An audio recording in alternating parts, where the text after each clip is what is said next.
É uma ideia. É uma ideia de empreendedores que se juntam, que se ajudam, que conversam, que passam dicas, que acaba sendo o que a gente vai fazer hoje na entrevista. A gente vai conhecer, estamos aqui querendo conhecer mais o Sandro, o que te conhece melhor, né? Mas a gente quer dar notoriedade para pessoas que estão empreendendo, que estão dando, que dá emprego, que abençoa pessoas, né? Que gera renda, que tem renda e gera renda para outras pessoas também, né? E tem muita coisa aí na sua caminhada aí que a gente quer saber. Que pode ajudar alguém. E hoje a gente está com quem? Com o Sandro da Microlins. Sandro da Microlins.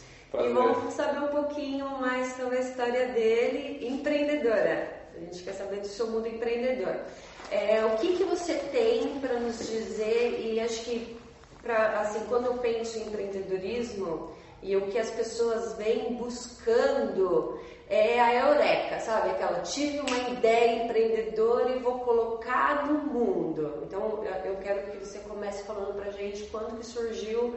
Eu sei que você é programador, tem uma outra história aí de carreira, aí você chegou num ponto e empreendeu. Eu quero saber o que foi esse seu primeiro chamado. Bacana, né? Primeiramente, gostaria de agradecer o convite, né? A oportunidade que vocês estão abrindo para a gente fazer esse bate-papo. Acho que é um bate-papo interessante, que o objetivo é inspirar outras pessoas, né? E encaminhar, talvez, se identificar com alguma coisa que a gente vai conversar. Sim. E algum ponto que empreendimento, né? Empreendedor é exatamente isso, né? Você, de repente, colocar suas potencialidades, coisas que você não tinha antes, né? E que você achava que não era capaz de fazer, e acabar fazendo e mudando e transformando a sua sociedade, transformando a sua vida. Sim. Bom, primeiramente, eu queria deixar um pouco o meu conceito aqui de empreendedorismo, né? Então, muitas vezes as pessoas perguntam, o que é empreendedorismo? E a primeira confusão das pessoas é achar que quem é empreendedor é quem tem empresa. Eu costumo dizer, não, quem tem empresa é empresário. Empreendedor é muito mais do que empresário. Porque tem empresário que não é empreendedor. Sim. E tem empreendedor que não é empresário. Verdade. Então todo mundo pode ser empreendedor. Tanto é que falam que o Brasil é um dos países mais empreendedores do mundo. Então o que seria o ser empreendedor, né? Seria você resolver problemas. Para mim, simples, de forma simples, clara e objetiva, empreendedor é aquele que resolve um problema. Então, se ele tem uma visão da sociedade, que ele tem um problema na sociedade, e ele enxerga essa solução, então ele vai trabalhar para resolver aquele problema, e ele está sendo um empreendedor. E não necessariamente precisa ter uma empresa.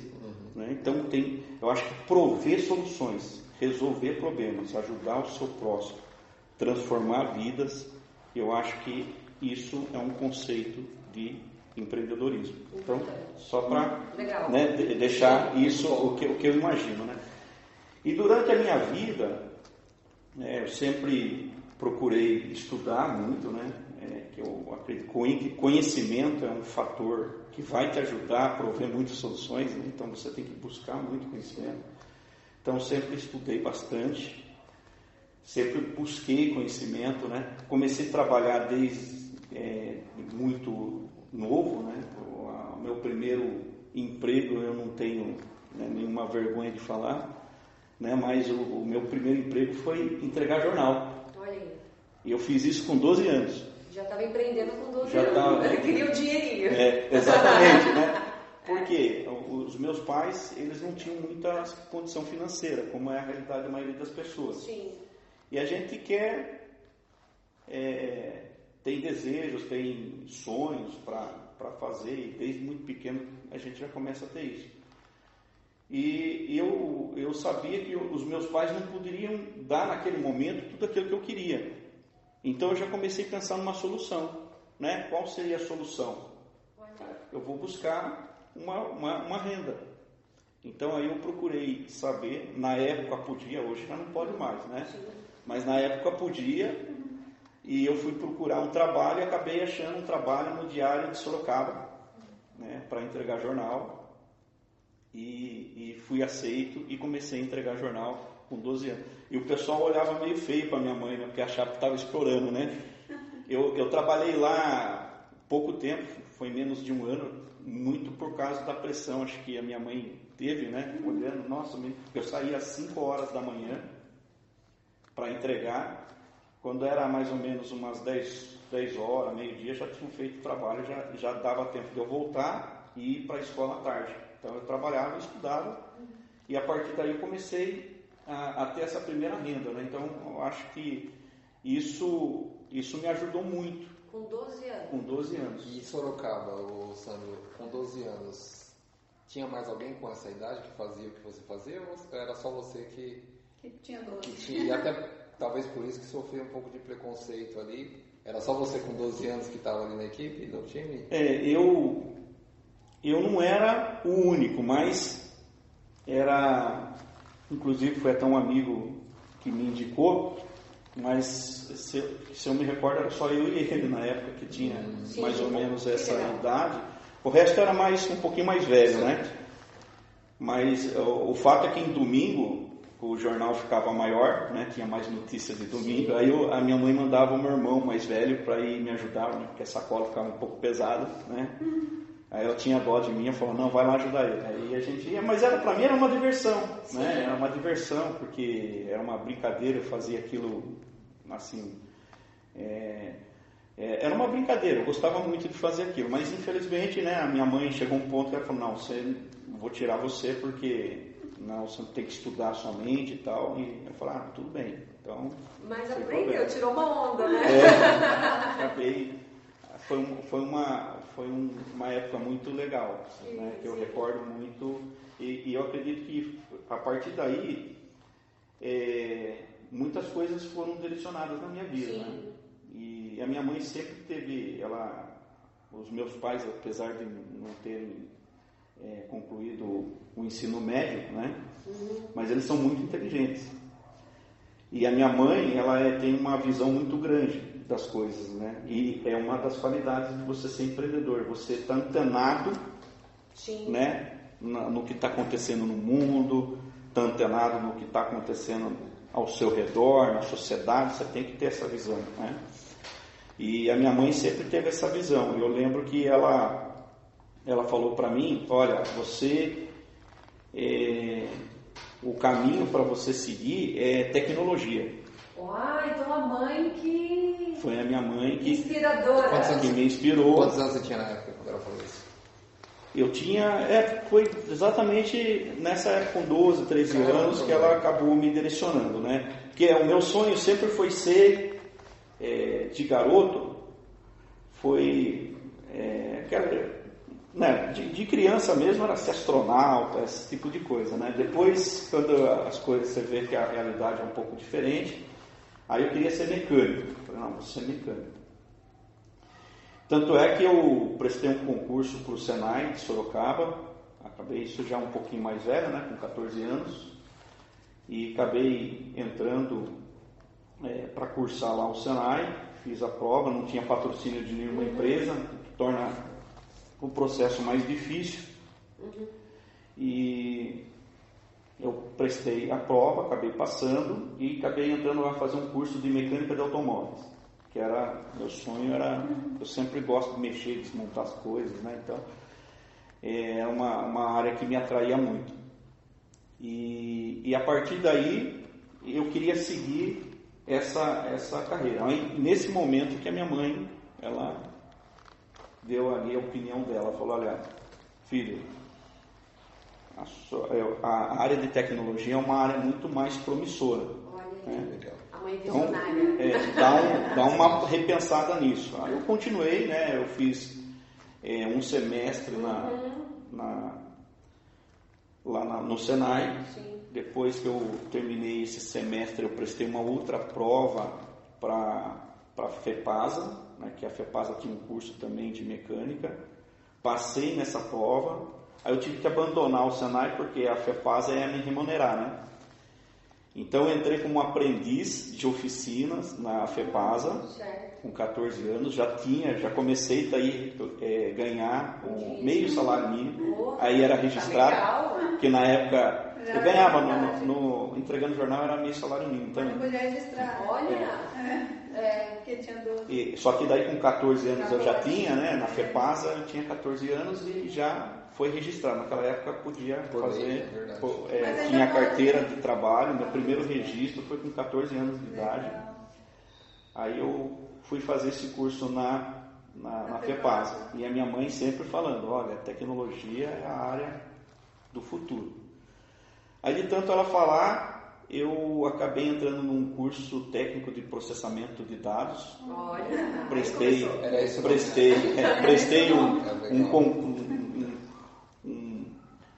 um concurso também, né, para concorrer a bolsas de estudo, e acabei ganhando uma bolsa de estudo do Colégio Objetivo e comecei a cursar processamento de dados. Com quantos anos? Aí, qual a idade? Comecei com 14 e me formei, né, ali com 16 anos, né? Legal, super. Então, com 16 anos eu já era técnico em processamento de dados.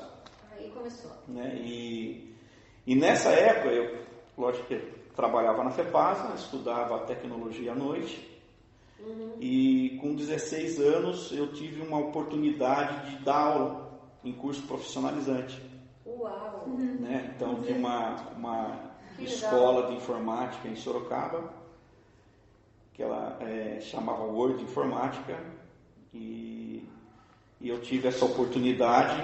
O meu irmão dava aula já, aí surgiu a oportunidade, falou, tem um meu irmão também que é da área de tecnologia, me levou lá, eu fiz um teste, passei no teste e comecei a dar aula de informática aos 16 anos de idade. Dava aula de MS-DOS, WordStar, Lotus 123, todas aquelas coisas que não existem mais e que ninguém nunca ouviu falar, né? Mas foi os primórdios aí. Sim. Né, eu já ouvi falar. Já ouviu falar? Já ouvi falar. Então já é dos anos 80. Né? Já melhorou bastante. É outra coisa já. Sim, que legal. E a partir dali eu comecei a dar as aulas, né? Uma coisa também. E aí começou a minha peregrinação também para a área da educação, que é uma área que me atraiu bastante. Né? Você ensinar, eu acho que é uma atividade muito nobre, né? Porque eu sempre falo, né, para os meus colaboradores, para quem trabalha comigo, que a educação, ela transforma a vida da pessoa, né? Então, é muito gratificante. Lógico, você faz um trabalho e você é remunerado por aquele trabalho que você faz. Mas o verdadeiro ganho daquilo ali é quando você pega alguma pessoa que você treinou, né, e você vê que ela conseguiu chegar ao sucesso, né, ela conseguiu conquistar. Então, passa a ser a sua conquista também. Né? Você muda a realidade. Você fica feliz com aquilo, né, porque você fala, puxa, eu consegui, né, ajudar, eu consegui transformar as vidas daquela pessoa. Então, transformar vidas é uma coisa fantástica. Gerar oportunidade também, né? Exatamente. Você acho que a gente vem falando muito de banquete da vida, né? O que a vida vem te servindo e o que você vem se alimentando do que a vida vem te servindo. Isso, exatamente. Quando a gente traz, como professor, como educador, né, e facilitador, quando a gente coloca à disposição outras opções nesse banquete, e quando a pessoa se serve daquilo que a gente está colocando no banquete, para nós, né, que está servindo isso, é uma realização, é o nosso objetivo, né? Isso, exatamente. Dá outra coisa, outra opção, tem outro caminho que é isso aí. Exatamente. Muito legal tudo isso. E aí foi aí que me despertou para a área da educação. Eu falei, puxa, essa área que eu quero seguir, né? Apesar de estar inserido ali na tecnologia naquele momento. E a partir dali eu comecei a pegar mais aulas, né? Aí foram mais 2 ou 3 escolas que eu dava aula. E a vida foi seguindo até que a gente chega aos 19 anos, aos 18 na verdade, aí você começa a entrar no processo de alistamento militar. Aí me alistei também nas Forças Armadas, fui admitido lá na 14ª CSM de Sorocaba, e aí eu fazia tudo isso ao mesmo tempo. Eu servia o Exército, né, e dava aula também, fui dispensado, logicamente, da FEPAS, porque você tem aquela dispensa, né? E dava aula e servia o Exército também. Isso foi uma coisa também que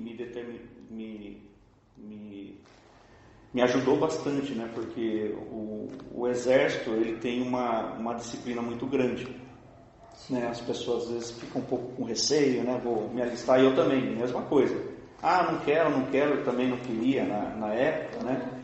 Mas como desafio, porque a gente sempre é movido a desafio, né? Então tinha as provas, eu sempre tive aquela ideia de vamos ver como eu me saio nesse processo, né? Então, apesar de eu não querer, quando eu ia fazer as provas lá, eu fazia a prova da melhor forma possível, só para ver até onde eu ia. E aí eu fui prosseguindo. Que legal. Fui prestando, fui passando, até que eu cheguei só 15 recrutas, né, que são selecionados na cidade toda para servir lá na 14ª. O resto vai tudo para o tiro de guerra. Então é uma seleção bastante restrita.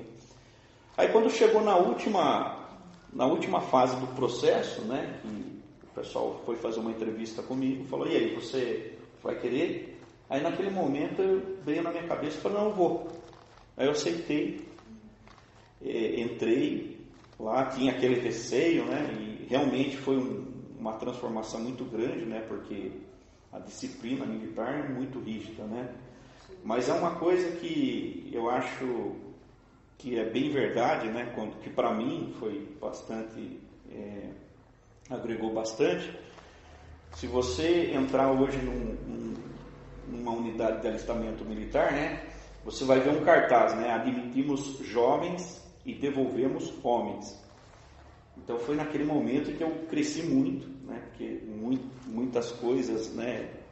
Muita exigência ali, muita disciplina. Então uma coisa que de repente você está ali com a sua mãe, né? A sua mãe protege você, e eu lembro muito do sargento falar: aqui não tem sua mãe não, né? Aqui, então essas coisas aí que apesar de incomodar um pouco, mas acaba fazendo crescer, né? Logicamente que abusos acontecem, não é o caso da 14ª CSM, isso né? que eu ia perguntar, né? Porque eles judiam também. Porque minha mãe, eu como mãe já tô aqui, como assim? Não tem minha mãe aqui, né? Mas eu sei. Se for um treinamento, por exemplo, lá no Amazonas, na selva, aí a coisa é bem mais pesada, né? Mas ali foi bem tranquilo, era uma unidade, uma organização que não tinha, né, esse propósito.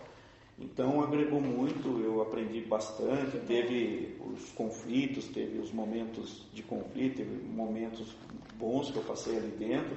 Ali é um ano, né? Oi? É um ano. Um ano.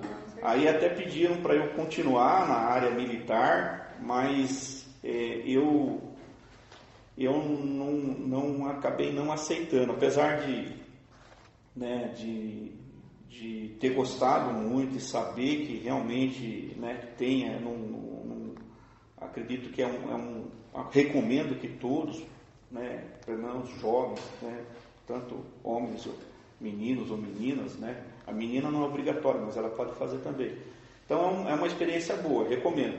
Mas para mim, continuar ali era uma coisa que não seria, porque apesar dos militares terem as suas qualidades, mas eles também são muito engessados, né? Então, num mundo que exige evolução constante, né? Então, esse ponto de você não abrir a mente para as coisas que mudam, eu vi isso como um problema.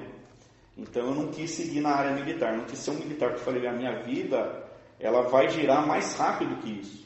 Né? Eu não vou ficar muito parado nas coisas, né? Porque a minha dinâmica de vida vai ser mais rápida que isso.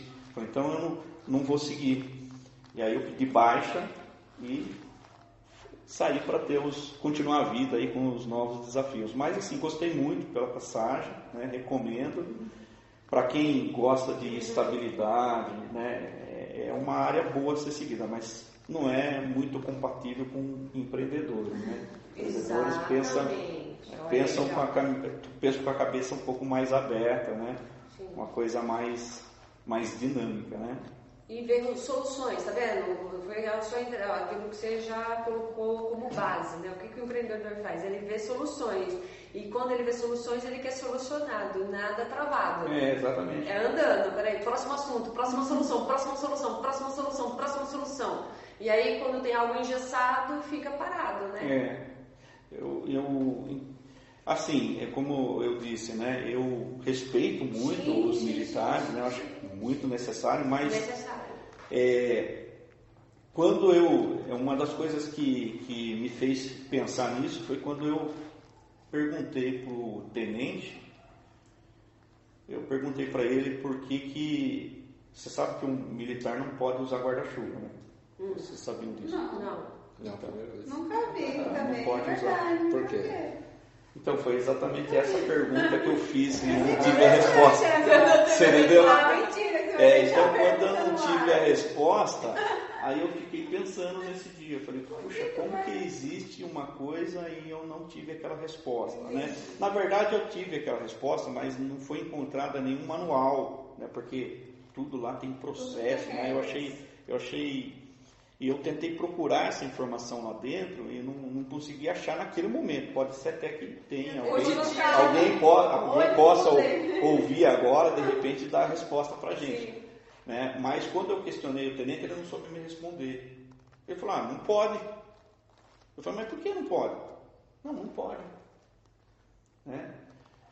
E eu fiquei com aquilo na minha cabeça. Falei, puxa, é uma pergunta sem resposta. Né? E será que essa é a dinâmica? Eu falei, não é essa a dinâmica que a gente tem que viver, né? Aí eu continuei questionando, né? E ele falou, aí ele falou, não, eu acho que, e fazia sentido a resposta dele, né? Mas ele não confirmou se era aquela, era dada oficialmente, né? Pelos livros e pelo manual, né? Das Forças Armadas. Ele falou, eu acredito que o militar, ele tem que agir, né? Ele é um alvo em potencial, né? E ele tem que agir de forma rápida, dar uma resposta. Se ele tiver com as mãos ocupadas, com um certo campo de visão coberto, isso pode prejudicar a defesa dele. Né? Então foi essa a resposta que ele me deu. Mas assim partiu dele isso daí, né? Então eu acho que eu fiquei... Na interpretação dele, né? Eu fiquei meio... Legal. Aí você voltou para o mundo da tecnologia. Como assim? Vamos mudar. É muito mais rápido. Soluções rápidas. Mas aí você estava dando aula ainda, né? Estava dando aula. Militar, mas estava dando aula e deu a baixa. Isso, dei a baixa, né? Porque eu queria uma outra dinâmica para minha vida, né? Uma coisa mais rápida, coisa mais aberta. Mas aí você não voltou para a FEPASA? Voltei mais um ano, né? Voltei mais um ano lá e fiquei mais um tempo, só que nesse tempo aí, nesse meio tempo, eu já estava formatando o meu primeiro projeto, que era abrir uma escola de informática. Legal. E eu acabei fazendo isso aos 19 anos. Nossa! Né? Então, com a cara e com a coragem, né? Sem muita experiência, eu falei, eu vou montar uma escola. Em que ano era isso, mais ou menos? Isso era 97. 1997. Legal. E aí eu fui... E nessa época tinha muitas escolas, porque era um boom, né? Tava começando, né? Não teve aquela onda. Era o início. Então aí eu vou até ponderar algumas coisas aqui em relação a isso, que eu acho importante, né, no contexto que a gente está falando. E só é que uma outra coisa que o empreendedor tem que ter é coragem. Né? Não, tem que ter coragem. E eu acho que naquele momento, eu acho que a única qualidade que eu tinha do empreendedor era a coragem, né? Eu tinha que desenvolver mais habilidades. Sim. Mas com a coragem... Você já tem um bom começo. Eu já abri ali a escola, ela se chamava Intercomp Informática. Sim. Era numa parte ali, a minha mãe cedeu uma parte da casa dela. Sempre a mãe e o pai que nos ajudam, né? Por isso que a gente tem que valorizar muito o pai e a mãe da gente. Sim, que legal. E abriu lá 2 cômodos, falou, você pode usar aí, fica à vontade. Foram morar em meia casa, né? Cederam o conforto dele para você abrir sua primeira empresa. Exatamente. E aí aí que eu tive o primeiro contato com os trâmites burocráticos de empresa, né? E aí eu comprei os móveis, comprei computadores, né? E eu comecei com 2 computadores. Era 2 E eram computadores. caros, né? Na época isso é um absurdo. Super caro. Só para você ter uma ideia, quando eu saí, pedia para sair lá da FEPAS, eu peguei todo aquele Dinheirão. FGTS que você tinha lá e investi tudo na Intercomp, né? Então não deu para fazer tudo, mas deu para montar a empresa. Foi assim a primeiro desafio que eu tive ali. E isso no começo a gente enfrentou muita dificuldade, né? Porque as pessoas olhavam um pouco a escola, né? Com descrença. Né? Por quê? Não, realmente essa escola ensina, né? Porque era uma escola no bairro e naquela época não tinha no bairro. Todas as escolas eram situadas no centro, né? Tanto é as escolas que eu dava aulas eram mais na região central. E a minha ideia sempre foi essa. Falei, vou fazer uma escola no bairro, porque as pessoas não precisam se deslocar muito e acaba saindo mais barato o curso ainda, né? Sim. Mas naquele primeiro momento as pessoas olham um pouco aquilo com descrença. Então você tem esses desafios, né? Sim. E as coisas não funcionaram como deveriam funcionar, né? Então, mas a escola funcionou, teve alunos, a gente conseguiu divulgar, porque eu era bastante conhecido ali no bairro, né? O pessoal sabia que eu também dava aula, tinha dado aula em outras escolas, então isso acabou ajudando. Só que nunca acabou deslanchando efetivamente a escola, né? Naquele período inicial, o resultado não foi o esperado, né? Sempre quando você tem você está iniciando aquele projeto, você fala, não, eu vou estourar, né? Eu vou... o número de alunos com valor achei o pote de ouro, né? Cheguei no fim do arco-íris, né? Só por 10 alunos aqui, de tanta hora. Exatamente. Aí você vê que existe... O desafio é maior. E aí chegou um momento que eu já estava com 3 anos ali e praticamente o que a gente ganhava era para pagar as contas e comer. E eu falei, qual a vantagem? Onde que está né? Aonde que eu estou errando?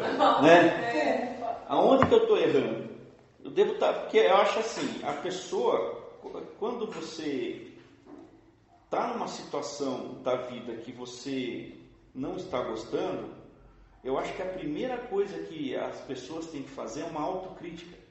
É olhar para dentro de si e perguntar o que eu estou fazendo errado. Mas é difícil, né? O pessoal gosta de pôr a culpa em alguém, né? Exatamente. A gente pode arrumar desculpa para achar uma razão quando as coisas não estão acontecendo, né? Só que naquele momento eu olhei para mim mesmo, tive uma conversa comigo mesmo. Importante. E falei, aonde que eu estou errando? Por que as coisas não estão acontecendo? Por que não está nesse momento aí? Sim. Não cheguei aonde eu queria ainda. Aí eu cheguei à seguinte conclusão, falei, falta conhecimento. Eu não tenho conhecimento suficiente para fazer isso. Eu tenho conhecimento técnico. Eu sei operar muito bem os computadores, eu sei transmitir muito bem, eu tenho uma didática boa, mas a minha administração não é boa. Certo. A minha gestão não é boa. Certo. E eu não sei fazer nada disso. E aí que eu percebi que eu tinha entrado naquele negócio, né? E sem uma certa preparação, né?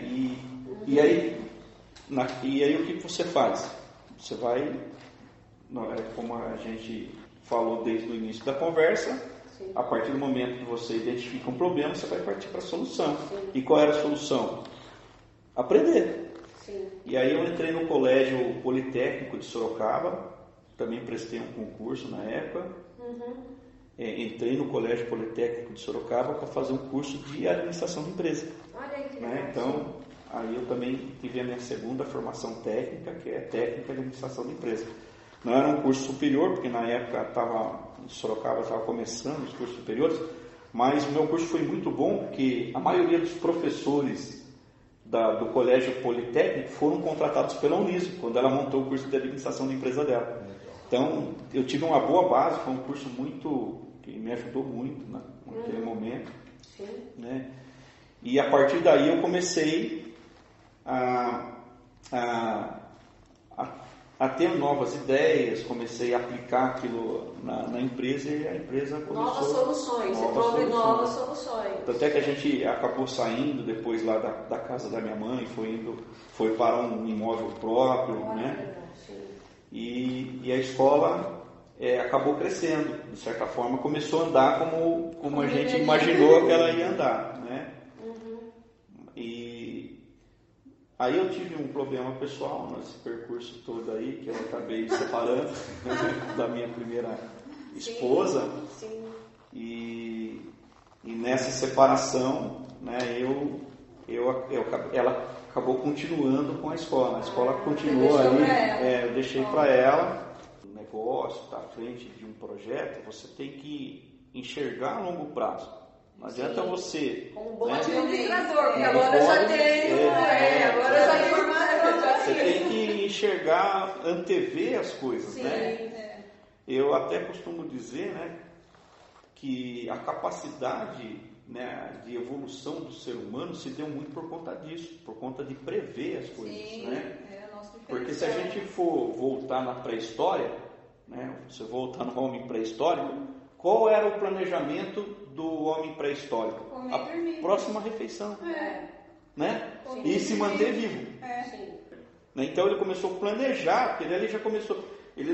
Porque quando ele começou a plantar e quando ele começou a criar animais, né, foi uma coisa fantástica, porque ele não estava pensando na próxima refeição dele. Sim, Ele estava pensando de amanhã, na da semana que vem, no próximo mês, né?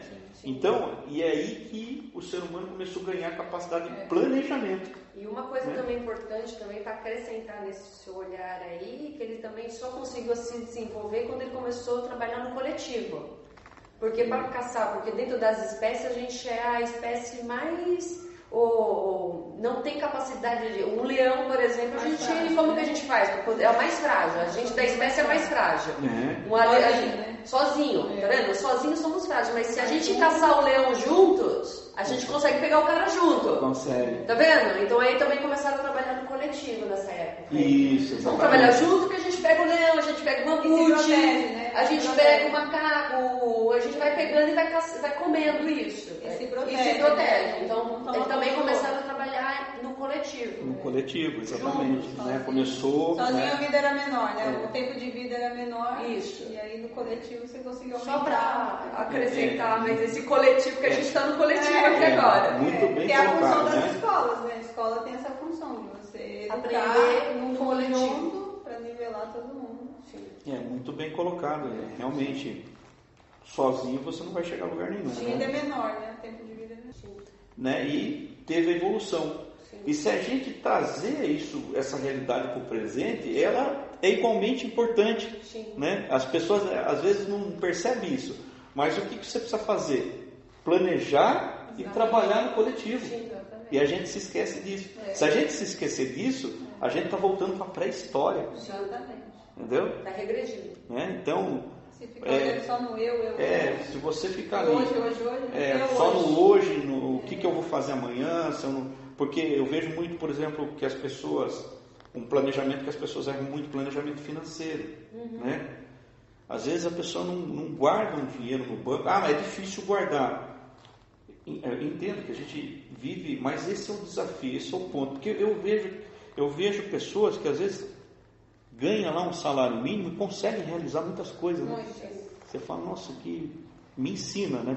Você devia dar aula na faculdade de economia, porque, né? O importante não é quanto você ganha, é o quanto você gasta, né? Qual é como você gasta? Qual é a educação financeira? A gente não tem educação financeira. Qual é a diferença? Planejamento.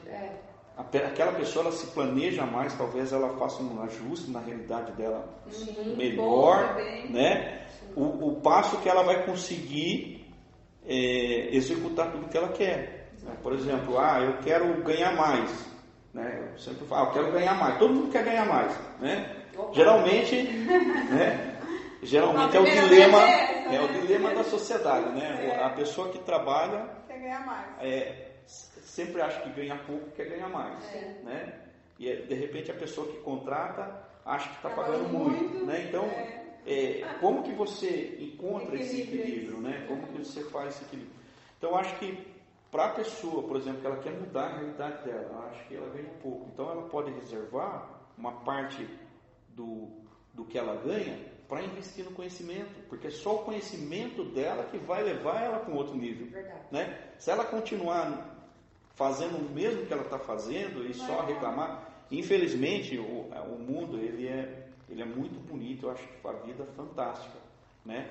Mas ele também tem o lado cruel dele, ele não vai passar a mão na sua cabeça, né? Ele vai te deixar de joelhos muitas vezes e vai premiar os merecedores, aquele que se esforçou, né?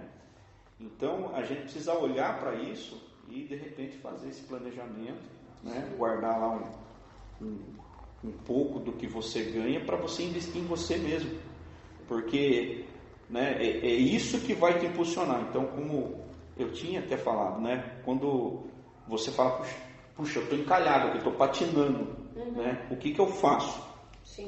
Você tem que buscar esse conhecimento de qualquer forma. Mas eu não tenho como investir, mas tem outras formas de você fazer isso, né? Tem até você conseguir fazer essa roda girar, né? Eu acho que isso é bastante importante. E o teu público da Microlins, que hoje é o teu... Como surgiu? Como surgiu? E quando ele chega, você sente isso, esse despreparo das pessoas quando elas chegam para fazer?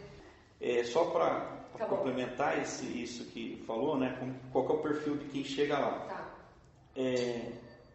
Isso é uma das razões de eu estar aqui conversando com vocês. Legal.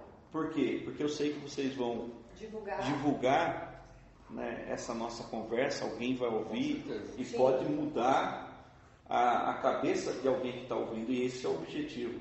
Porque eu vejo que muitas pessoas chegam lá com uma mentalidade que não é essa que vai levar ela para onde ela quer, para realizar o sonho dela. Às vezes ela faz aquilo de forma despretensiosa ou meio que obrigatória, né? E eu acho que a gente tem que mudar essa realidade. Realmente hoje o jovem ele não tem, ele está muito despreparado, né? Ele tem que ter um encaminhamento melhor, ele tem que ter um pensamento melhor, né? Então eu acho que eles chegam lá muito ou porque o pai mandou, ou porque ele acha que tem que fazer. Mas assim, no contexto local aqui de Vargem Grande, eu acho que o que falta muito para os jovens aqui de Vargem Grande é sonhar. Sonhar, porque a partir do momento que você sonha, você vai começar a transformar. Porque eu falo assim, eu costumo dizer, o que é um sonho? Sonho é uma coisa que você deseja.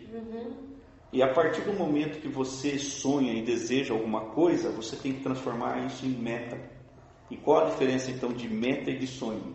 Sonho não tem data para acontecer, meta tem. Então, a partir do momento que você tem um sonho, qual é o seu sonho? Eu tenho um sonho de comprar um carro, né, chique, aquele carro do meu sonho, ou de se casar, ou de viajar, seja lá qual é o seu sonho. Tá, isso você sonhou, é o primeiro passo. Vou transformar isso em meta. Quando eu vou fazer isso? Eu quero um carro, eu vou querer esse carro agora, eu não tenho condição de ter esse carro. Então eu vou planejar esse carro, as coisas estão difíceis, eu vou planejar ele para daqui 3 anos. Mas a partir do momento que você colocou essa data, você deu um passo gigantesco para conseguir esse carro que você quer, né? Mesmo que ele seja de longo prazo. Sim. Por quê? Porque a hora que vai passar 2 meses e você vai checar lá a sua meta, você tem que, não é estabelecer meta e nunca mais olhar para ela, mas passou 2 meses, você vai olhar para a meta. O que eu fiz para conseguir nesse carro? Nada. Que passo que eu dei? Nada. Isso vai acender um farol amarelo para você. Sim. Depois ele vai ficar vermelho. Então você tem como monitorar isso. E uma pessoa que tem controle da sua vida não tem o que ela não consiga realizar. Sim. Então às vezes as pessoas não têm parâmetro, né? Se você não sabe aonde você vai chegar, nenhum vento vai ser favorável a você. Sim. Entendeu? Então você tem que estabelecer, mas isso eu não consegui, não tem problema, mas pelo menos você aprendeu, o aprendizado, né? O pessoal fala, eu fracassei. Não, você não fracassou, você só descobriu uma forma de como não fazer as coisas, entendeu? Porque o aprendizado que você tirou daquilo é muito grande, né? E isso que a gente tem que passar para os jovens, que muitas vezes eles não têm essa mentalidade. É valoroso. Então, o que você passou, mesmo diante de algo que você não chegou, ainda é valoroso. Porque você aprendeu alguma coisa disso. Aprender. É valoroso. As pessoas mudam esse conceito de tipo, poxa, a pessoa não conseguiu chegar, ou deprecia, né? Isso. Faliu, não foi legal, enfim, dá um monte de nomes que não. Eu criei repertório, eu sei fazer algo. Porque eu também penso que nesse percurso, mesmo que de repente eu não cheguei onde eu queria, mas eu aprendi um monte de outras pequenas coisas dentro do fragmento, sabe? E isso é valoroso. E não se dá muito valor para isso. E não se dá. Às vezes a pessoa se abate com isso, ela não devia se abater, ela devia se orgulhar. Sim. Né? Tem uma frase do Thomas Edison que é muito interessante, né?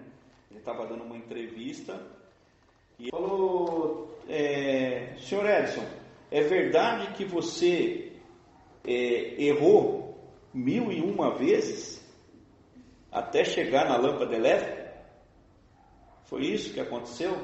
Para depreciar aquele momento. Ele falou, não. Eu descobri 1001 formas de não fazer, né? Eu descobri 1001 formas de não se fazer uma lâmpada elétrica e uma de se fazer. Então, o que ele falou? Eu tenho um conhecimento muito gigante para passar, né?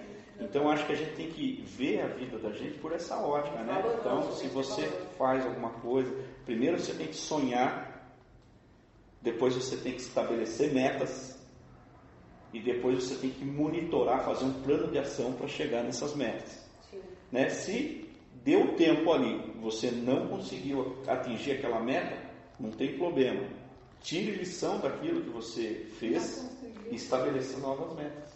Existem pessoas que nascem com dons. Se você descobrir o seu dom, é ótimo, né? Você vai ter muita facilidade naquilo. Eu nasci com dom para música, então você vai pegar um violão, vai tocar uma música sem dificuldade, né? Mas também existem estudos que o dom, você tendo dom e facilidade para certas coisas, isso pode, em certo momento, se você não tomar cuidado, que é o que acontece com a maioria das pessoas que têm o dom, acaba atrapalhando um pouco, porque ela relaxa, porque ela é tão bom naquilo ali, ela acha que não deve fazer muitas coisas, ela não se esforça muito, né? Agora, quem não nasce com dom, mas quer fazer alguma coisa, tem força de vontade para fazer aquilo, ele é muito mais disciplinado, ele é muito mais determinado, então ele pode sim superar até uma pessoa que nasceu com dom para aquilo, né? Basta ele ter vontade, ter determinação e ter disciplina. Sim. Então eu acho que tem que seguir, né, por esse caminho, né, o caminho da disciplina, determinação. E o que você falou é muito importante, né? A gente não tem essa educação, porque nós temos a educação, né, na sociedade, ela alimenta muito a cultura do fracasso. Sim. E a cultura que não vai dar certo. Sim. Né? Então, se você está fazendo alguma coisa nova, dificilmente alguém vai vir e vai falar, acho que é legal, né? Vai dar certo, vamos lá, se precisar de ajuda, né? A pessoa olha para você e fala, o que você está fazendo? Não, estou tentando fazer. Não vai dar certo sim, não. Nem tente, você vai perder tempo. né? Então, para desmotivar a gente acha muitas pessoas. Sim. Né? Eu vi recentemente que a gente está numa era onde a sociedade é uma das primeiras camadas assim, que não se cuidam. A gente vem numa sociedade que ninguém está se cuidando, a gente está mais se julgando. A gente está nessa era do julgamento, que não sei se vai dar certo, para com isso. Antigamente se ajudava, né? Você vê a mãe, a sua mãe? É outro incentivo, né? Incentivo. Se a minha mãe não tivesse me ajudado, se a minha mãe não tivesse me direcionado, né? Então, muitas das conquistas que eu tive na vida eu não teria feito, né? Então, eu acho que esse apoio e isso... E eu vejo, assim, a sociedade, né? A Zuleika puxou nesse assunto da sociedade, que é bastante pertinente. Sim. As pessoas, num coletivo, ela tem um comportamento. Individualmente, elas têm outro. Exato. Né? E isso é um efeito sociológico interessante, né? Porque eu vejo, por exemplo, às vezes você tem um bebedouro que é público, né? E de repente alguém vai lá e deixa a torneira aberta. Ninguém vai lá e fecha. Ninguém vai lá e fecha. Sim. Ele que deixou lá. Então tem aquela cultura, não é meu, né? Não está cuidando, né? Não está cuidando. Mas a gente tem esse relaxo social, né? Até isso não só na cultura do Brasil, mas algumas mais, outras menos, né? Sim. Mas o pessoal até fala, né, que a chance, se você ter um ataque no meio de muitas pessoas, por exemplo, na Avenida Paulista, né, talvez a sua chance de sobrevivência seja pouca, né? Porque um vai deixando. Sempre um olha, outro que vai socorrer, outro que vai socorrer. Pode ser que você não demore o seu socorro. E se você, de repente, ter isso na frente de uma ou duas pessoas, a sua chance é maior, porque ela fala, não, só tem eu aqui, sou eu mesmo que vou fazer. Né? Então, no coletivo, as pessoas funcionam um pouco diferente. Né? Eu acho que essa educação nas escolas, talvez mudaria isso. Talvez se tivesse empreendedorismo desde o começo, no ensino fundamental, no ensino de base, né? Para que as crianças já começassem a entender como que funcionam as coisas, né? Começar a mudar isso, talvez. Com 12 anos ele já estava... Mas ele já tinha um sonho, né? Ele já tinha uma mente empreendedora. Eu tive uma experiência profissional fora do Brasil, né? Eu fui trabalhar em Angola, na África, num projeto lá do INSS de Angola. Esse eu lembrava, eu comentei com ele. Para fazer a modernização lá do INSS de Angola. Fiquei lá 18 meses trabalhando nesse projeto. E quando eu retornei para o Brasil, aí eu fiquei vendo possibilidades de voltar a empreender aqui no Brasil, né? E aí tentei algumas coisas que acabaram não frutificando muito, né? Justamente porque você tem que adquirir um certo conhecimento, né, para você estar fazendo algum projeto. Você tem que, a primeira coisa que você tem que ter é muito conhecimento, né? E aí que voltou na minha mente, falou, puxa, eu trabalhei bastante tempo com educação, eu sei trabalhar e gosto disso, né? Então eu vou voltar a trabalhar com educação novamente. Aí eu comecei a ver negócios relacionado à educação. Dava aula também dei aula nessa época, já também estava, quando eu voltei para o Brasil, comecei a dar aula também em universidades, né, na Anhanguera, na Pitágoras. Então dava aula para o curso de ciência da computação, né, engenharia também da computação. Então esses cursos e era uma coisa que eu fazia, eu dava aula, né? Apesar de eu ter um outro trabalho de manhã, eu dava aula mais por gostar, por hobby, né? Que eu tinha minha função principal mesmo era TI, que quando eu voltei eu fui recolocado no mercado lá na cervejaria Itaipava, né? Então tinha a minha função ali de manhã e ia dar aula à noite, mas sempre com olhos para desenvolver um outro projeto, né, de empreendedorismo, para empreender e transformar realmente a sociedade que está ali, deixar um legado, né, na sua vida. E aí eu comecei a procurar novamente essas oportunidades na área da educação. Certo. E aí quando eu morava em Sorocaba, e quando eu pesquisei algumas escolas, aí tinha a escola, não foi eu que abri aqui a unidade da Microlins, ela já estava aberta há pouco tempo, exatamente. Ela existia mais ou menos há uns 10 meses, mais ou menos, um ano, né? Certo. E aí tinha um outro empreendedor, né, que era o dono, eu vim, conversei com ele e acabei adquirindo dele a Microlins. Então, e continuei o processo que ele estava fazendo, né? Então, voltei para a área do ensino profissionalizante nessa oportunidade. Isso foi no ano de 2013. Aí eu já vim de Mala e Cluia, aí já se mudei para Vargem Grande. Certo. E cá estou desde essa época até hoje. Sim. Né? E a gente está fazendo esse trabalho, justamente é uma cidade nova, né? É uma cidade que tem muito potencial de crescimento. Acredito muito nisso. Tem muita oportunidade para os jovens, muita oportunidade de criação de emprego. Então, enxergando essa oportunidade que eu vim para cá para contribuir com esse processo, né? Então, a gente está nesse caminho, né? É uma coisa que a gente está fazendo com muita dedicação, né? Sim. E Sim. já começamos a colher fruto disso e em breve mais frutos ainda estão por vir. Então, acho que todo mundo que está ouvindo a gente, né, que procura fazer o seu plano, procura correr atrás do seu sonho, Sim. que as coisas vão acontecer, né? Mas tem que ter coragem e buscar, né? Tem que ter coragem, Ter vontade, tem que ser, primeira coisa, tem que ser empreendedor. Empreendedor do quê? Da sua vida. Sim. Você não precisa ter empresa, você já tem um empreendimento muito grande, que é a sua carreira. Nossa. Né? Então, empreenda na sua carreira e ela vai te render frutos e vai te levar para onde você quiser. Legal. Vai lá, pergunta. Última pergunta. Hoje ela vai encerrar. Vocês mulheradas que falam pra caramba. Ai, tem desculpa. mais? Não deixe, não pergunta porque a gente já... Eu não ia fazer nenhuma. Sandro, uma coisa. Se colocando na posição de um líder aqui da cidade, seja prefeito ou vereador, tendo...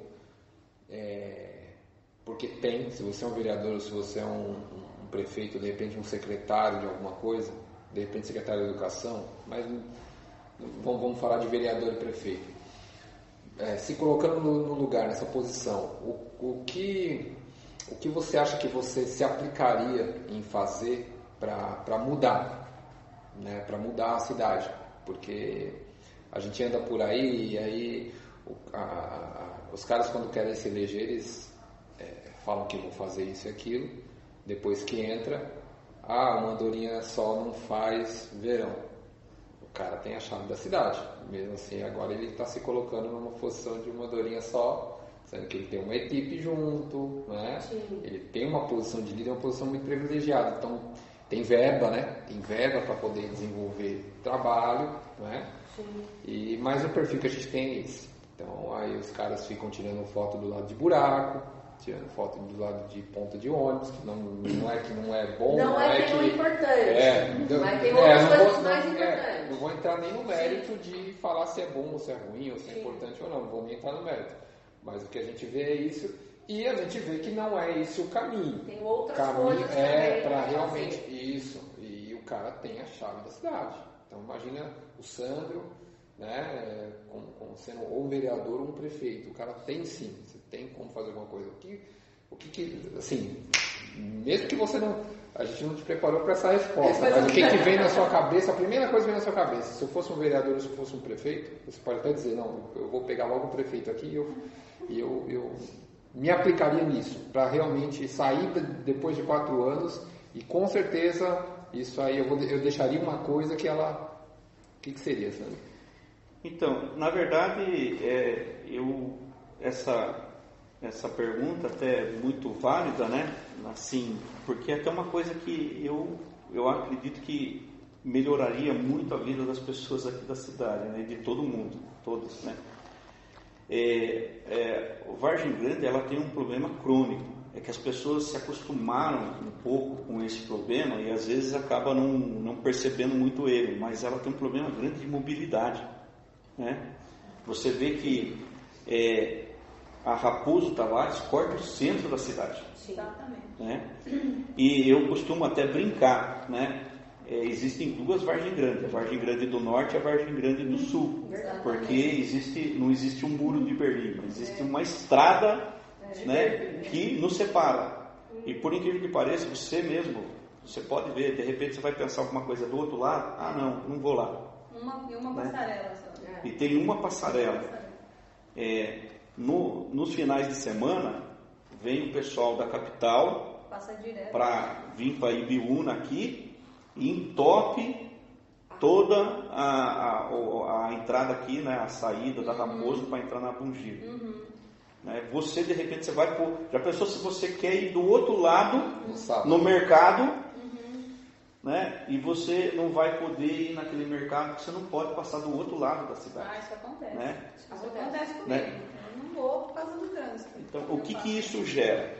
Isso gera, né, problema para o comércio local, Sim. porque ele não cresce muito na velocidade que deveria acontecer, né?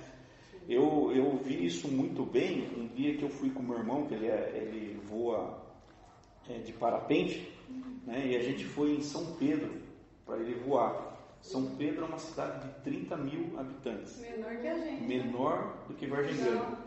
Quando eu entrei lá e vi aquele centro enorme, eu falei, nossa, quantos habitantes tem aqui? Uns 70 mil, 80? Não, tem 30. Que legal. Eu falei, nossa, o centro daqui é 3, 4 vezes mais do que o de Vargem Grande. Porque ele é concentrado, né? Porque é concentrado, fica entendeu? tudo de um lado. Né? As pessoas se locomovem com facilidade, isso faz com que estimule empresários a estabelecer empresas na região, né? Grandes marcas vindo gerar emprego. Legal. Então, isso acontecendo, o que vai acontecer com a prefeitura? Ela vai arrecadar mais impostos, ela vai ter mais arrecadação. E a gente sabe que a nossa economia, a gente vive num país capitalista. Então, tem que ter arrecadação. Se não tiver arrecadação, como que você vai promover as mudanças? Com vontade, né? Vontade.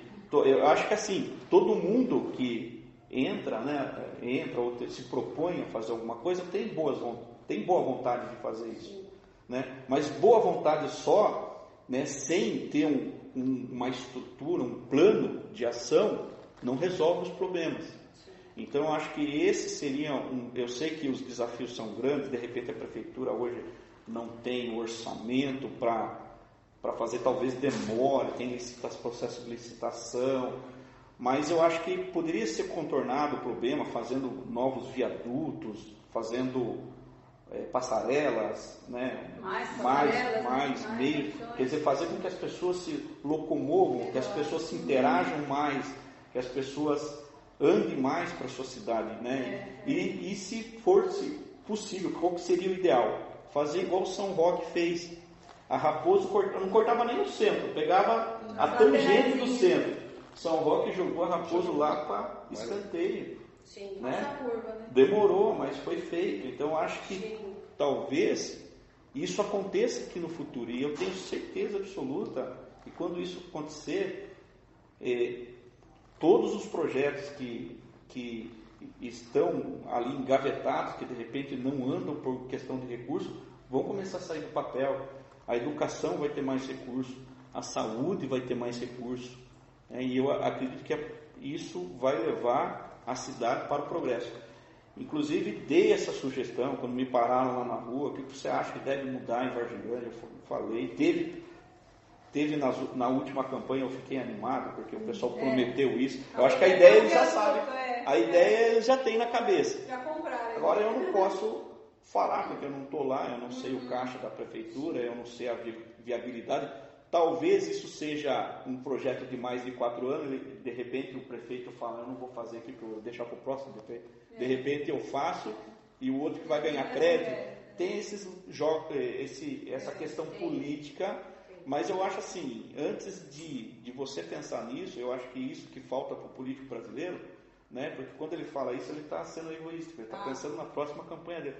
Eu acho que ele tem que pensar primeiro no povo, na população, independente do que aconteça. Pelo menos o importante é você chegar na sua casa à noite, colocar a sua cabeça no travesseiro e dormir. Né? Se as pessoas não reconheceram aquilo que você fez, você reconheceu.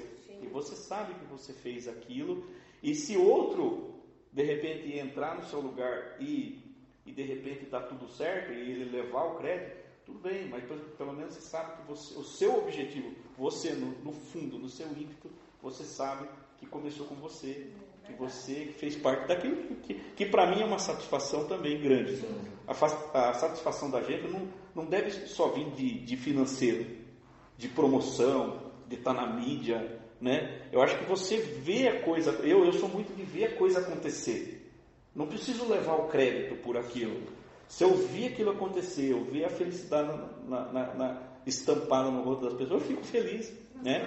E quanto vale um sorriso, quanto que vale alguém se dar bem, alguém estar tranquilo, né? A nossa sociedade tá bem amparada, não ter violência, né? Ter poder de compra, quanto que isso tem de valor? Não importa quem está lá, né? É que as pessoas têm muita ganância por poder, né? O foco das pessoas é o poder. Eu acho que não deveria ser o foco, deveria ser o povo, né? Eu acho que é o povo, independente, se você ganhou, você é meu adversário político, eu vou tentar ganhar de você, mas uma vez que você ganhou, eu vou tentar ajudar de repente, né? Uma coisa que você está fazendo. Então eu acho que a gente tem que ter esse caminho.